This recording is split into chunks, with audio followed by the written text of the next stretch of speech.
Nagsasawa ka na ba sa simpleng sinangag lang? Pwede din nating itong pasarapin gamit ang bagoong. Kaya nung nag-crave si Mrs. ng fried rice, gumawa ako ng bagoong rice. Simple lang ang mga ingredients nito kaya madali lang din gawin sa bahay. Pinainit ko lang yung wok at nilagyan ko ng mantika at kinalat ito.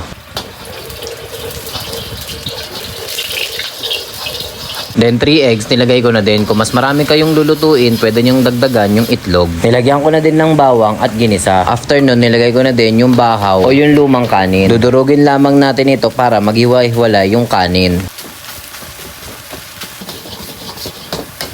Ito nga pala yung hinalo kong bagoong. Ilalagay ko na lang din to sa yellow basket.